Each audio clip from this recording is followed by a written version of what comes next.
গ্রামের মানুষ এত সহজ সরল, যায় নামাজটা ঠিক মতো বিছাবে তা উল্টা দিকে বিছাইছে। খুব দেখতে ভালোই লাগলো।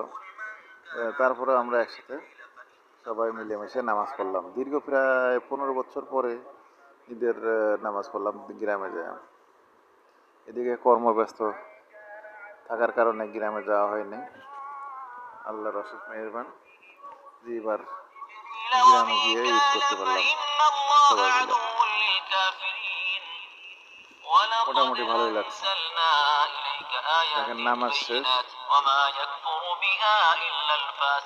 সবাই যার যার মতো সেই মহব্বতের সহিত বাড়ি ফিরে যাচ্ছে।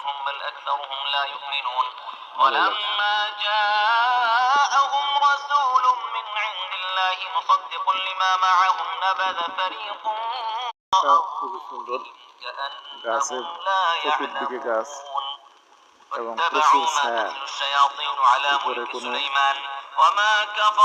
আল্লাহর প্রাকৃতিক ছাড়া মানুষের দেওয়া কোনো ছায়া লাগে না। আমরা আল্লাহর প্রাকৃতিক যে গাছ আছে এই গাছের যে ছায়া অনেক সুন্দর, ছায়াটা অক্সিজেনে ভরা। আমাদের এই গড়াই নদীর পাশেই ঈদগাহ ময়দানটা।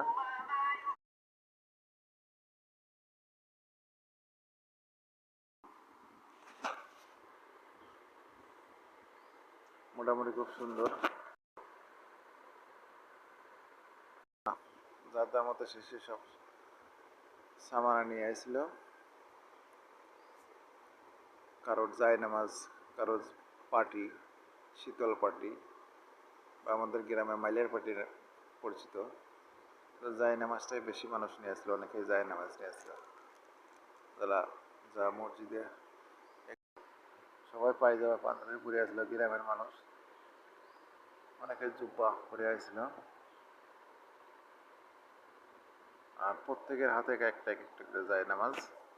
এটা আগেই বলা হয়েছিল যে যারা নামাজ পড়বেন সবাই এক একটা করে জায়নামাজ নিয়ে আসবেন, তার কারণ বাড়তি কোনো